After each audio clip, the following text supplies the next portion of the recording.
Welcome to Policy and Governance Perspectives, the official podcast of the Schar School of Policy and Government at George Mason University. Join Dr. David Ramadan and Schar School experts as they engage in thought-provoking conversations with elected officials, policymakers, and thought leaders.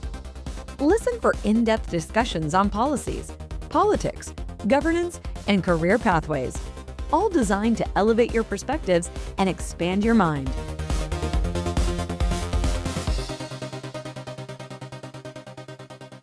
Welcome to another episode of Policy and Governance Perspectives, the official podcast of the Schar School of Policy and Government at George Mason University. I'm your host, David Ramadan. Today's episode brings together two experts who have shaped national security, cyber defense, and crisis response at the highest levels of government. My first guest is Andrew McCabe, former Deputy Director of the FBI, where he spent over 2 decades leading counterterrorism, national security, and complex criminal investigations. He served as acting director of the FBI in 2017, and now is my colleague. He teaches here at the Schar School at George Mason University, bringing frontline experience into the classroom. Our second guest is Gregory Crabb, who began his career at the Department of Energy auditor before joining the U.S. Postal Service. He built a specialty in cyber investigations, eventually becoming the Chief Information Security Officer for the U.S. Postal Service, where he led the response to the 2014 China breach and ensured the USPS could securely handle the massive surge in absentee ballots during the 2020 election. Today, he is the founder and president of 10-8 Cyber, advising companies and investors on cyber defense, intelligence, integration, and insider threat issues. Together, we'll explore intelligence, cybersecurity, leadership, and the realities of making decisions at the highest levels of government. Gentlemen, welcome. Hey, David. Great to be here with you and Greg. Yeah, good. Thanks for having us, David. Thanks for joining me. All right, let's start simple. Give us the quick versions of your professional journeys. I'll start us off, David. So I was an FBI agent for 21 years. I served in the Bureau, started as a field agent in New York City, and then had the very lucky, fortuitous opportunity to serve at basically every level an agent can serve in the FBI. Finished up as deputy director, and as you mentioned, did a 3-month stint as acting director in 2017. First half of my career in New York was all criminal work. I focused on Russian organized crime. And then in 2006, I came down to headquarters and started doing national security work, mostly terrorism for the first few years that I was down here. So I really had a great opportunity to see really both sides of the Bureau, both the criminal investigative side and the national security focus side. Greg? Yeah, thank you for having us, David. And from my journey, I started with a law enforcement organization that's associated with the United States Postal Service, and that's the U.S. Postal Inspection Service. And the Postal Inspection Service investigates mail fraud, mail theft, bombs in the mail. And my specialty was cybercrime. And I began cyber investigations long before it was a buzzword in Washington, and took that journey from investigating Eastern European organized cybercrime in the early 2000s into Washington, where I took over the Postal Inspection Service, or actually the U.S. Postal Service's information security practice in 2014, following a China attack against the U.S. Postal Service, where I built an intelligence-driven security program capable of protecting the well over 1 million assets that is this national institution, the United States Postal Service. Thank you. Now, let's make it personal. The two of you share some history. How did you meet? Greg and I met. Full disclosure, we are very good friends and also neighbors. And we moved into the same neighborhood that we both still live in, which I will not specifically identify because I'm not crazy. We met when Greg's wife came down to welcome us to the neighborhood and brought a plate of cookies. And I thought, if these people have this many cookies, this is a friendship that I need to develop for my survival here in the neighborhood. Cookies in the suburbs of Washington, D.C.? That's right. We're not in a little town away in rural America. No, but it feels that way here sometimes. So we became friends right off the bat. We were both 1811s in federal parlance, which of course means, gun carrying federal agents. And I'd say, and correct me if I'm wrong here, Greg, we were both kind of early in our leadership careers. I'd come to headquarters that year to work down here in the head shed. And, Greg was making the same kind of moves in his organization. We're both big cyclists. And we started riding together. We had this kind of riding group every Sunday morning. We'd go out with a few of our other neighbors. And it seemed pretty quickly that right off the bat, Greg and I would always kind of gravitate to the back of the crowd where we could ride along for hours and hours and talk to each other about work, and just share experiences about challenges we were having at work and figuring out how to best lead people and mentor employees and deal with, tough bosses and kind of, think through problems and challenges, how to, coming up with solutions to issues we had at work. How much did you ask him to run background checks on for you, Greg? Well, I already had access to CISO through the Postal Inspection Service, so I didn't have to have him do any background investigations for me. But it was great, and usually I was struggling to keep up with him on the bike. So that's not true. That's not true. It's always fun to get out and go for a long ride with Andrew. That's for sure. It's David, your joke is actually incredibly well placed, because this is a perfect example. Greg and I were, after years of doing this, we were talking one day on a ride about Greg's wife, who was getting certified as a teacher, public school teacher. And I was asking about that, how that process was going. He mentioned that it had been slowed down because the background check, the criminal records check they do for all teachers, was taking a long time to get back from the FBI. And in those days, we had pretty much transitioned to all electronic fingerprint capture at police stations and FBI offices and every place else. And to do this as a private citizen was still the old way. You had to go to the police station and ask to be fingerprinted, and they would do it on a paper card, and the card would get mailed to the bureau, and, it's not a high priority matter. And so we started talking about, how could we figure out how to get an electronic capture into a place that any citizen could access, so that you could take what took 2 weeks for the FBI to process on a paper card.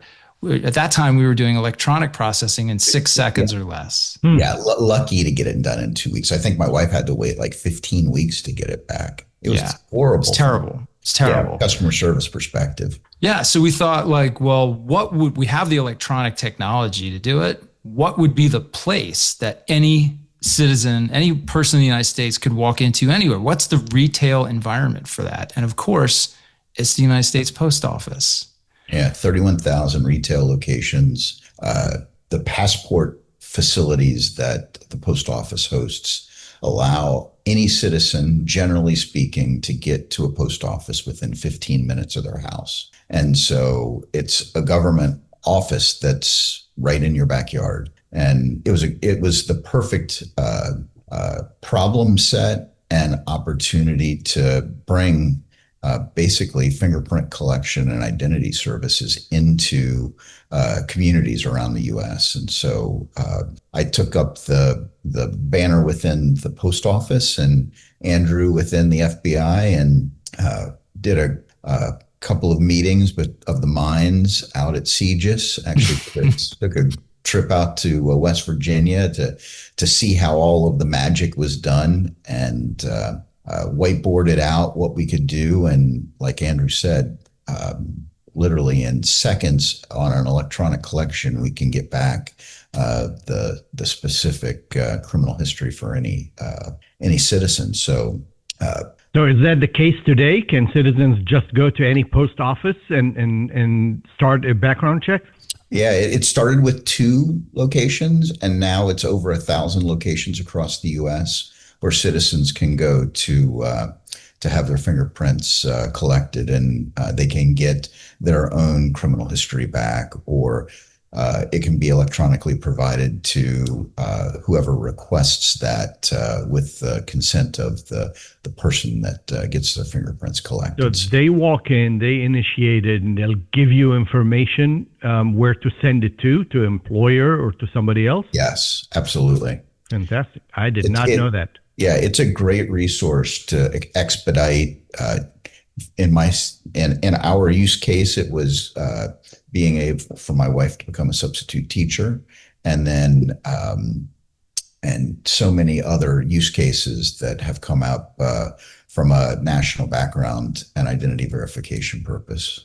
So. And that is an exclusive United States federal and local, all jurisdictions background check, right? Yeah, well, that's the way the III system works, and NCIC, which is the system that the FBI runs out of its division in West Virginia, the CISO division, where every police entity, every state feeds their criminal records into one database, and so you can check someone's criminal history that covers wherever they may have been arrested or encountered law enforcement around the country. That's how police have been doing it for decades and decades now, and you have that ability to check your own records by just walking into the post office. And why do you need fingerprints to do that? Why couldn't it be looked up by name or social or other ways of doing it? So it can be. That's typically the way that you do it. Let's say you're doing an investigation and you're in an FBI office. You would have the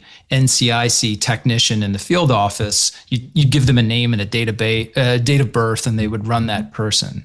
But if you're trying to find out the physical person who's in front of you, what their record is, and you want to know exactly and not run any risks of people misrepresenting themselves, you do it off their fingerprints.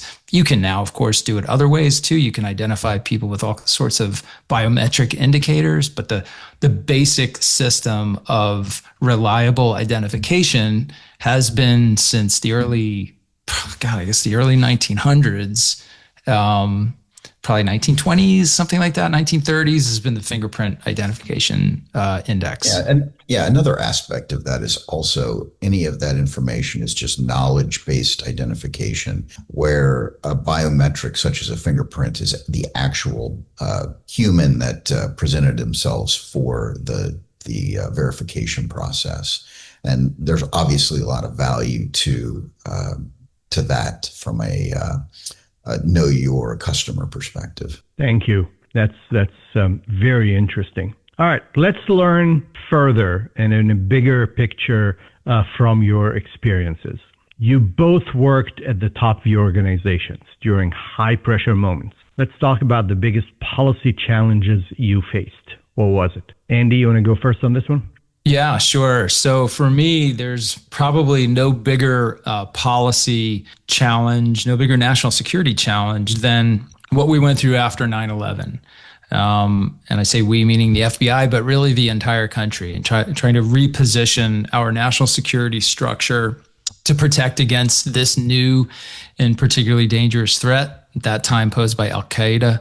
And now, of course, we have other actors like ISIS and others that fill in that spot. But yeah, I was an agent in New York City, just a street agent working on the Russian organized crime squad. I was also on the SWAT team. And like every agent in New York City, of which there were about 1,100 at that time, it's the largest field office in the country. We were all working 9/11 as soon as the planes hit the towers. And we continued doing that for months and months, some people for the rest of their careers. So being kind of on, literally at ground zero, and watching and participating in the response to that crisis. And then over the next few years, gravitating towards terrorism and joining that fight in what we call the counterterrorism division in the FBI. It was really an opportunity to see, that massive battleship of a U.S. agency, the FBI and DOJ, trying to adapt to a new reality, and new demands, new threats that required a different way of doing business. We matured as an intelligence gathering and intelligence-driven organization. It was time that we stepped up to our responsibilities as a member of the United States intelligence community. We had to develop new working relationships with foreign partners, with partners right here at home who are intel partners, not criminal investigative partners. And so there's a difference in kind of DNA there, an approach to things that was a bit rocky at first. But seeing that evolution take place over really decades now, it's just remarkable to look back and see how far the organization has come. And a lot of lessons to be learned from that on the leadership side. Like, how do you change course so dramatically? What is the impact of leadership, and how does, what's the most effective way for leaders to try to move an organization that's steeped in its own culture and traditions? And getting to see how Director Mueller handled that situation, not just in the moments after it happened, in the days, weeks, months after it happened, but for years and years and years and years, shifting his own perspective and the organization with it. The way he communicated that message so insistently to the workforce. It was just a remarkable time to be certainly in law enforcement, but more specifically in the national security fight. Those moments define leadership, and I'm glad you brought it up to that. And you just talked about Director Mueller's leadership during that time.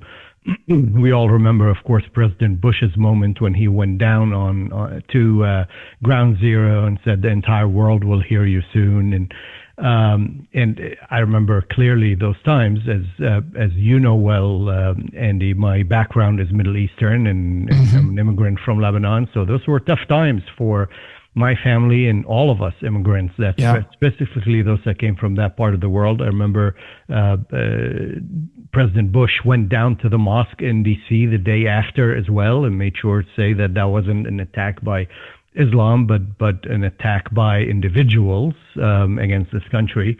All of those are important and big leadership moments. I want to digress for just a second, Andy, because you and I met when you were in charge of the D.C. office.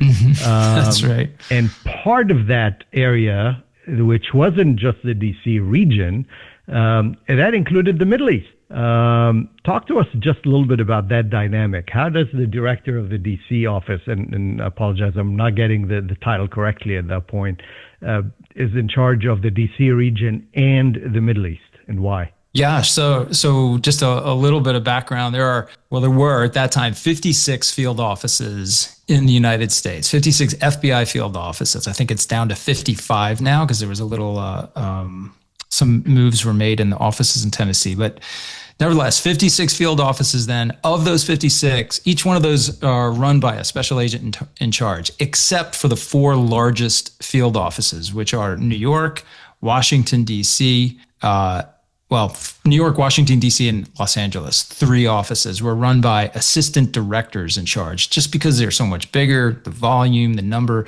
the amount of leadership you have there. So in the counterterrorism world, there are what we refer to as CONUS cases. Those are cases in which the subjects are located here in the continental United States.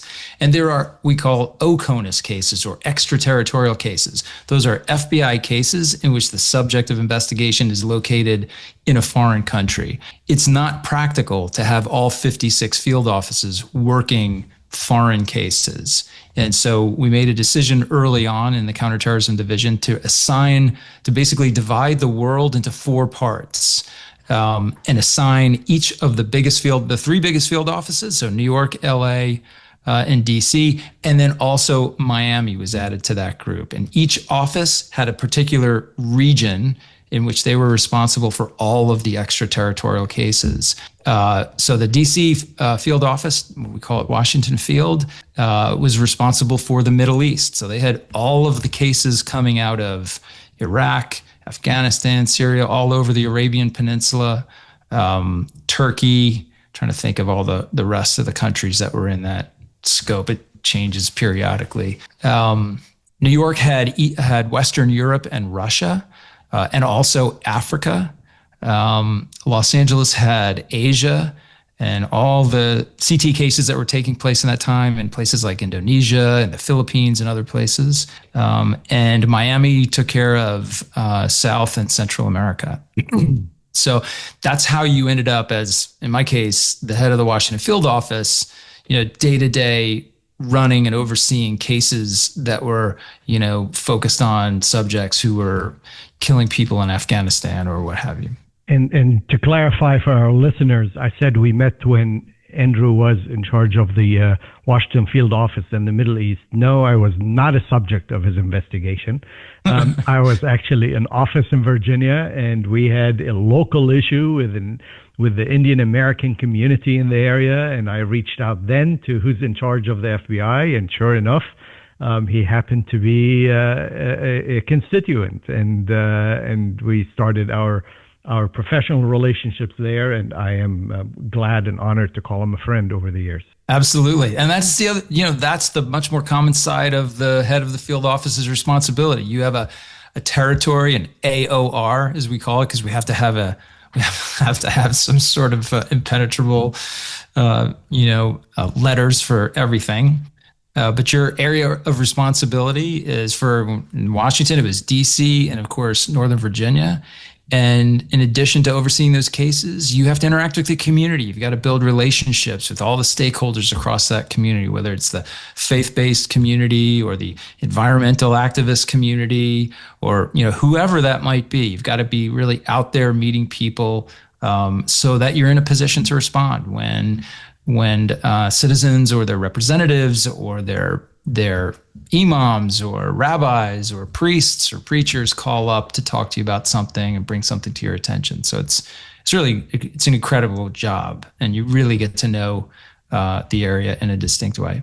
And you did it phenomenally. Thank you for those times and for the service. Thank you. Greg, let's go back to you on the biggest policy challenge. What was yours? Yeah, but actually, my two biggest policy challenges both involved Andrew, and he is a challenge, isn't he? That's a neighbor challenge. Sure. And Jill's going to be happy to hear that from you. Yeah. Completely. I won't talk a lot about the 2014 Postal Service breach from China, but that was obviously a huge challenge that I faced, and there were a lot of policy issues that related to that.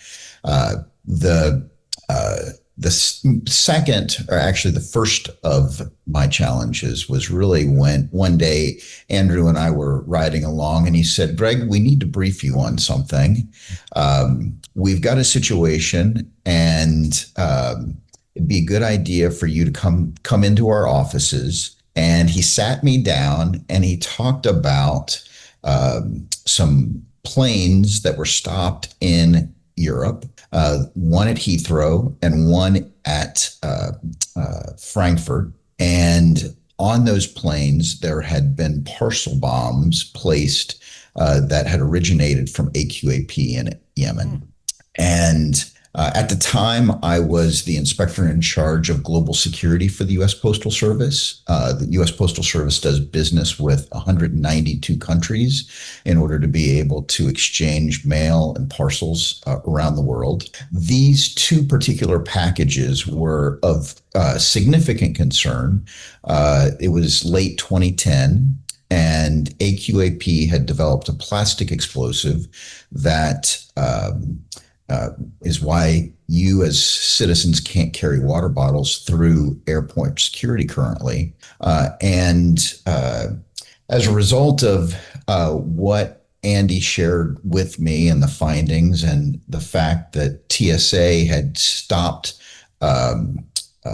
parcels from being loaded into commercial aircraft, which created a bunch of mail being piled up literally by the tonnage around in airports around the world, I spent the next several years working on the issues of how to get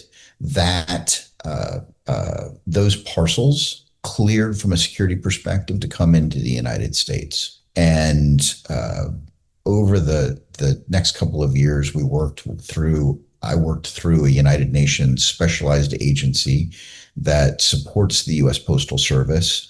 called the Universal Postal Union, and we got all 192 countries to agree to a new security, physical and screening security protocol that allowed for more robust screening so that parcels could come from the least developed country in Africa or the most industrialized nation in Europe into the United States. And we worked extensively with the Bureau, with TSA, FAA, the International Association of Air, IATA, the Transportation Association, and others to be able to leverage these new protocols. And today, we don't have any problems getting parcels safely around the world. But that was one of the biggest policy challenges that I faced in my career, thanks to my friend Andy and our bike riding. Interesting. You know, a lot can happen while bike riding. Yeah, So, for sure. You know, and that's like a great example of like, you think about counterterrorism work, you think about the dramatic part, finding the bomb maker, finding the operative, you know, mitigating the threat in real time. And that's, you know, what makes your heart pound. But there's also there's another part of this on the policy side. When you've identified a threat stream, has identified a new instrumentality that the terrorists are using to, like in this case, to literally drop bombs in the mail and send them right here to the homeland. Now you have to figure out, how do we improve our ability to detect and deter that sort of threat? Who do we work with? How are you building these coalitions across stakeholder groups, figuring out what the new policy should be, what you can take on a plane, what you can't take on a plane. It's not just a sliding scale in one direction. The more you increase security and preventative measures, the more adverse impact you have on the airlines' ability to fill up their planes and conduct business, and people's ability to get where they need to go and at a reasonable cost. So there's a lot of factors here. And that's really like the long, hard, everyday work of literally making the country more safe. So what you're talking about here is looking at down the stream reaction that will take place when you make such a decision, and the change management that has to be implemented, not just across the organization you're in charge of, but all the other affected organizations. How do you deal with that? That's absolutely right. I mean, I remember another instance. I'll have to be a little bit vague about this one, but beginning of 2017, another airliner-based threat, utilizing kind of a technological approach that we hadn't seen before. And there were discussions at the absolute highest levels of the administration and of the agencies involved as to whether or not we should we should advise U.S. carriers not to service particular countries and particular airports. And, you know, that was the kind of overabundance of caution approach. And others thought the other end of the spectrum was, people were like, this will bring airline service to these countries or these locations to a halt, and it'll do colossal damage to the airlines that rely on this business. You can't, once the federal government comes out and says, we don't think it's safe to fly into this airport, the airlines are even if they disagree with you, they're not really in a position to say, the heck with you, we're going to do it anyway. It would be, if something bad happened after that, they'd absolutely be on the hook for it. So yeah, you have to look at these real world impacts and make some very hard balancing decisions about just how far can you go. And in the meantime, can we push harder to find our own technical advance to increase our ability to our screening and scanning ability, so that this new technique isn't going to slip past our security folks on the ground. So we were fortunate in that case. We were pushing in all these directions at once, and our technical side folks came up with some fixes that the group was, in agreement were adequate for the protection that we needed, and that's the direction we went. But yeah, these conversations are not pretty.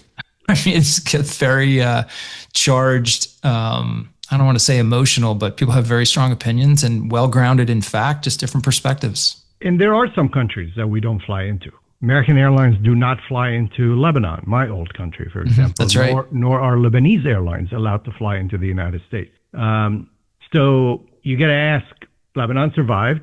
Other airliners fly in instead, and they'll have to connect through Europe to come to the United States. Do you assess certain threat levels for these and then give it to the politicals and to decide? Sure. This comes down to really, as many national security decisions do, comes down to intelligence. How good is your collection? Are you collecting what you need to satisfy your intelligence requirements? And how are you thinking about and analyzing that data and that information that you are collecting? So in a situation like this, it's not just, we think this group could possibly do something. It's more, we think this group could possibly do something. And if they did, they're likely to do it at these 3 places. And so you try to use that sort of logic to narrow the scope of the steps that you're going to have to take. So yeah, and every location, every country is different, and many times different regions within countries can be very different and present very different security sort of pictures. And so it's a very specific conversation, and it's driven by the absolute most recent, most cutting edge intelligence. That exquisite intelligence collection that intelligence professionals really rely upon to make the right calls. I do want to ask Greg as well about what did his experience teach him from working with intelligence, as you just talked about. But I'm going to digress for a second. As we are recording this podcast, today is November 26, 2025. This will play live in a couple of weeks. I just got a text message from a dear friend, member of Congress, Andy, who just sent me an article about him and a U.S. delegation meeting with President Bashar of Syria. For somebody who comes from the intelligence world and somebody who spent all these years on intelligence and counterterrorism, gotta be fascinating. And we can have a whole hour on that, but I just want a quick tidbit from you. It's gotta be fascinating to see a sheriff move from an absolute on the terrorist top list to welcome to the White House, and now we're flying into Syria within a period of less than 6 months or a year. Actually, it was a year ago when the revolution, when his taking over of Damascus happened in 12 days, which was amazing by itself as well. Yeah. He took over the country in 12 days. And in less than a year, he is welcomed with open arms in the White House. It's stunning. I mean, there's no other way to describe it. I mean, having spent years and years working on one of the most complex knots of multiple problems I've ever seen was Syria, right? Syria and Iraq, really the whole region. And to see that process where it is now, with Bashar assuming control of the country, with the background that he has personally, with what he was able to accomplish, as you mentioned, as a military leader, and the way, and I should add, the way that he's approached his leadership responsibilities now. I think it's, this is not easy for a lot of people to kind of get their heads around, but decisions about international relations, responses to crises in different regions, in different countries, getting involved in, to some extent, hostilities or military approaches to problem solving, and then evolving to a place where you're reestablishing relations with a new government that's led by a guy who used to be one of your enemies. Like, this is sometimes how it works out. And in order to maximize the benefits to your own country, to reduce U.S. national security exposure, to encourage the development of a nation that could go from a security problem to one that presents at least some security solutions for some very tough issues that still persist in that area, requires a certain amount of flexibility, and focusing forward instead of backward. And I know that can be very frustrating for people, particularly for people whose family members were victimized in Syria, by terrorist groups in Syria. Some folks whose family members disappeared in that region and have never seen or heard from them again and have not been granted any sort of legitimate accountability for those crimes. And those are all things that I think our national leadership weighs out when they're thinking about how we're going to proceed forward with this new setup. But ultimately, they have to look at the biggest possible benefit for the United States writ large and U.S. national security and greater global stability. And so I think that's how you get to this somewhat stunning and unimaginable resolution of where we are right now. I don't think we're in a bad place, to be perfectly honest, with Syria. I agree.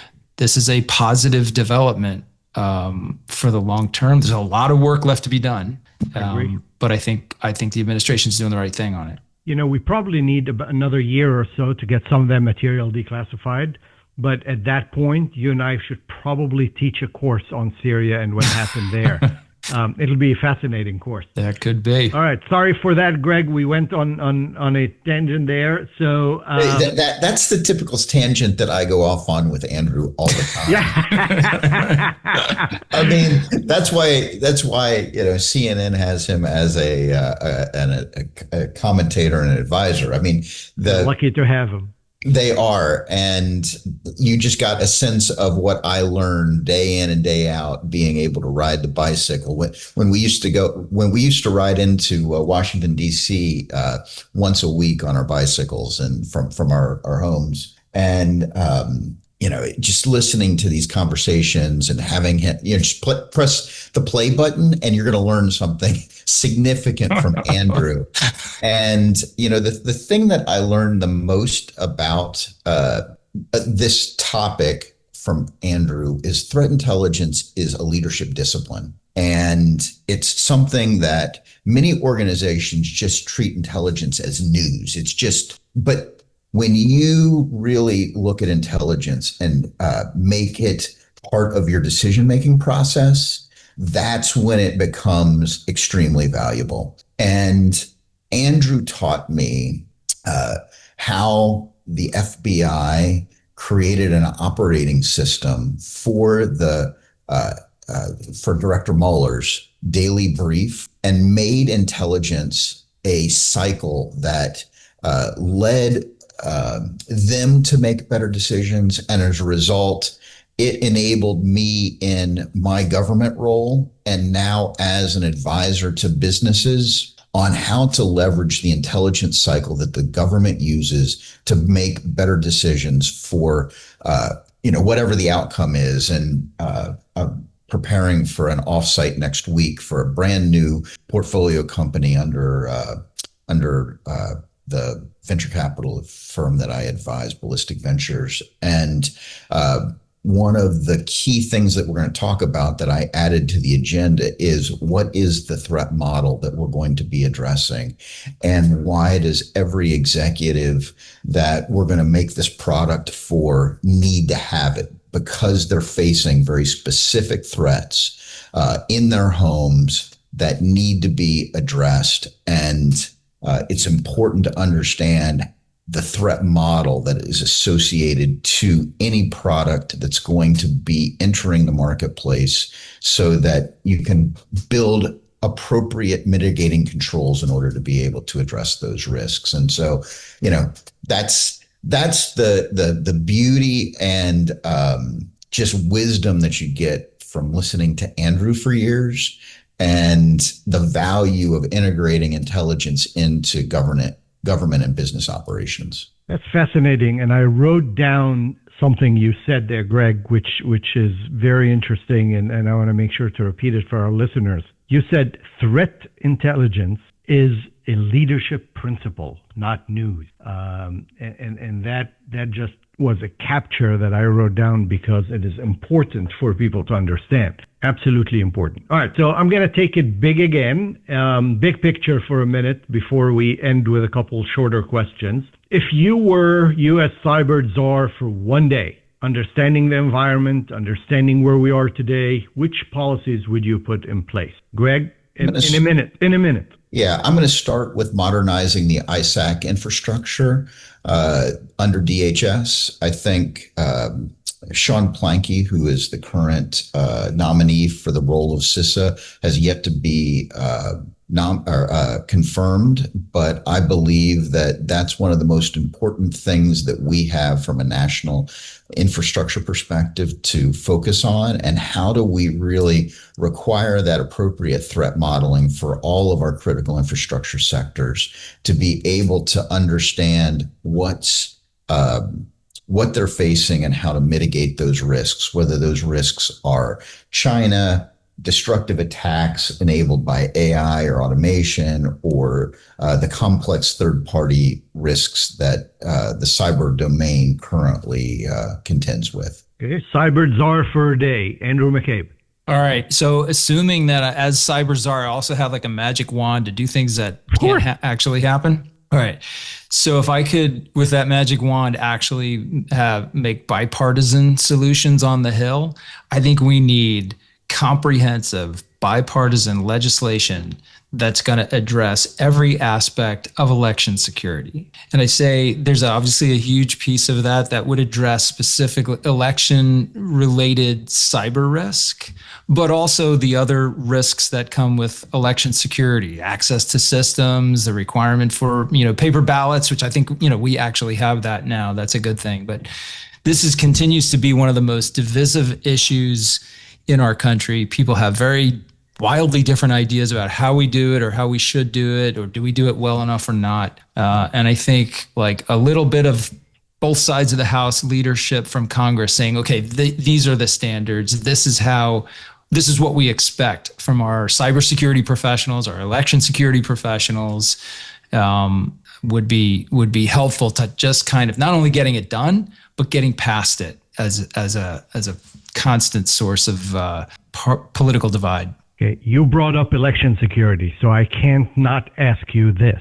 Mm-hmm. You opened up the door. 2016, 2020, 2024. Despite minor things here and there, our elections were secure and they were not stolen, correct? Absolutely correct. Yeah. 2016, strong effort by the Russians to meddle in different ways. No proven impact on the counts, on the vote counts, right? We know they looked. We know they probed systems in multiple states. We know they went in some places and took screenshots of election workers' computers on the evening of the vote, but we have no evidence that they actually were able to manipulate vote counts. They did everything they could to try to manipulate perspectives and people's views of the candidates and issues and those sorts of things. That's a different problem. 2020, fairly quiet, very safe, very secure election, thanks in large part to my friend Greg over here, who was running the Postal Service's adaptation to this massive wave of mail-in ballots that we'd never seen before because it was the pandemic. In 2024, I think we saw not new adversaries, but a broader array of adversaries weighing in and trying to play in the influence game. But all in all, a very safe and secure election. No reason to challenge or be worried about the certified results in any of those three elections. No election was stolen. And yes, there was fraud. Always there is fraud. But regardless of the quantities that may sound, there was 500 or 700 or 1,000 cases of fraud across the nation, those do not affect the results of the elections, and they are negligible in mathematically negligible because of the number of ballots cast. That's correct. Yeah, in 2020, I secured through the digital systems that I protected 45% of the ballot. That's nearly 80 million ballots, and the numbers that you were talking about are insignificant. That's right. The question that people always wonder about, for those of you who leave government service, having completed such long, distinguished careers in government on the higher levels, in power, and it's got to be good when you are in positions of power. It feels good because you're doing good, and then you move to the private sector. Do you miss it? I do. Yeah, of course. I miss it every day. I miss the people. I miss the friendships, the glory of being able to work with people who are there for the same reason you are every day, because they love the mission. They want to run to the sound of the guns. They want to be where the crisis is to help in the way they can. And that just produces such an amazing collection of wonderful human beings. I miss the mission. It's fascinating. I still try to keep my hand in it with the work that I do on television and at the Schar School, my class on the framework of national security law. So yeah, I definitely miss it. It was the thrill of a lifetime. Greg, you're not missing Andrew because you're biking together. And after Exactly. this, and after we stop recording, I need to get your biking schedule, but I'll bring my electric bike to join you. So you're not missing Andrew because you still see him all the time. Do you miss the job? I do miss the job a bit. It's an amazing feeling every morning to get up. And for me, I could substantively sense my role was to protect the mailboxes of 250 million Americans every day. The actions that I took were to assure that the digital environment that we provided for the post office allowed for carriers to deliver their missions securely. And unfortunately, bad things happen to carriers. We've had carriers are murdered. My role was to make sure that didn't happen through, or could the investigations could be facilitated through digital means. And it was just a massive just sense of purpose to be able to get up and think about that every day. However, when you do leave government service, there's a different new way of being able to support the mission. And, that's what I try to do every day by being able to help critical infrastructure companies, investors, and startups kind of be agile. I can be much more agile in private sector than I could ever be in the face of the bureaucracy that we had to deal with in government service. For the record, my dogs were always kind to the carrier. And final question to you, Greg. Our wonderful, newly elected, record-breaking, history-making Governor-elect Abigail Spanberger worked for the U.S. Postal Inspector Service for a while. Have you guys crossed paths? Admittedly, we never. Never crossed I'm paths. obviously a huge supporter of hers and really excited to see what she does here in Virginia, but we did not cross paths. And I was involved in making a app that runs on the mobile delivery devices for the carriers to allow the carriers to report when they'd encountered dog attacks, so that the carrier could be warned that there was a hostile dog on the delivery route. It helped the safety and security of our carriers out there on the streets. So Sure it did. You can run my background check, or Andy can run it for you. I am not on that list. Andrew, Nice. Greg, thank you both for an insightful, candid, and genuinely enjoyable conversation. Listeners who want to learn more about Greg's work can visit 108cyber at 108cyber.com, and you can read more about Andrew McCabe's work, including his teaching, at the Schar School's website. All episodes of Policy and Governance Perspectives are available at char.gmu.edu/podcast and on all major podcast platforms. We are syndicated. I am Dr. David Ramadan. Until next time, stay informed and stay engaged. That brings us to the end of another insightful episode of Policy and Governance Perspectives. We truly appreciate you joining us for these important discussions featuring voices from across the Schar School. For more information and to explore our archive of past episodes, please visit char.gmu.edu/podcast. Thank you for listening, and we look forward to sharing more with you next time.